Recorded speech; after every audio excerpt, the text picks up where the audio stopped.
So guys, আজকে টপিকটা হচ্ছে আবার নতুন করে।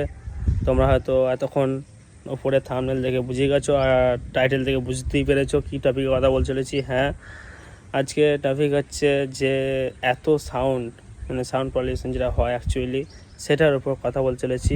কেননা কি মানুষ দিন দিন সাউন্ড এত এত এত ব্যবহার করে, এত জোর ব্যবহার করছে, যাতে যারা হার্টের পেশেন্ট তাদের অসুবিধা হচ্ছে। তারপর যাদের দুধ পাশ দিয়ে গেলে কানে কানে প্রচুর লাগে।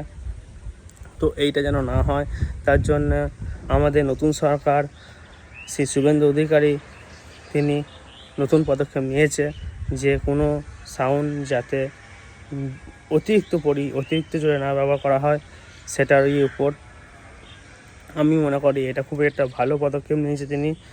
আর তারই সাথে আর একটা কথা বলতে চাই যে যারা হেলমেট না পরে বাইক চালাতো এবং হিন্দুরা হেলমেট পরে যাচ্ছে, অথচ যারা টুপি পরে যাচ্ছে, আমি আর নাম করে বলছি না, টুপি পরে যাচ্ছে, তাদেরকে সেখানে ছাড় দেওয়া হতো। সেই জিনিসটা ঘটবে না, ঠিক আছে?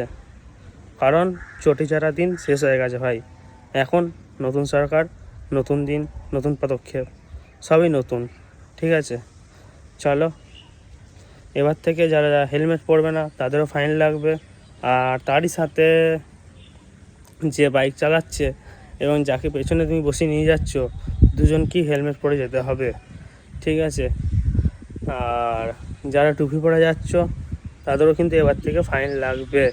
এটা কোনো আমি ধর্ম নিয়ে কথা বলছি না, এটা একটা আইনের পদক্ষেপ নতুন সরকার যেটা নিয়েছে একদমই ঠিক নিয়েছে, এটাই আমি মনে করি।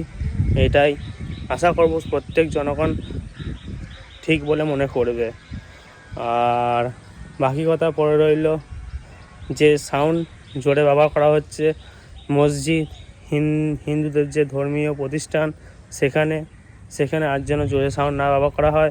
বিশেষ করে পুজো পার্বণে অনেক জোরে সাউন্ড ব্যবহার করা হতো, সেটা আর হবে না আশা করছি।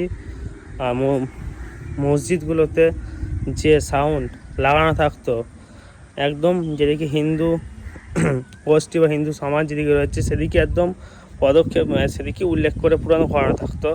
আর লাউড স্পিকারটা এতটাই জোরে থাকতো যে 2 থেকে 3 কিলোমিটার পর্যন্ত শোনা যেত, ঠিক আছে? হ্যাঁ, ওখানে হচ্ছে মসজিদে নামাজ পড়া হচ্ছে, এটা প্রত্যেক মানুষ শুনতে পেত।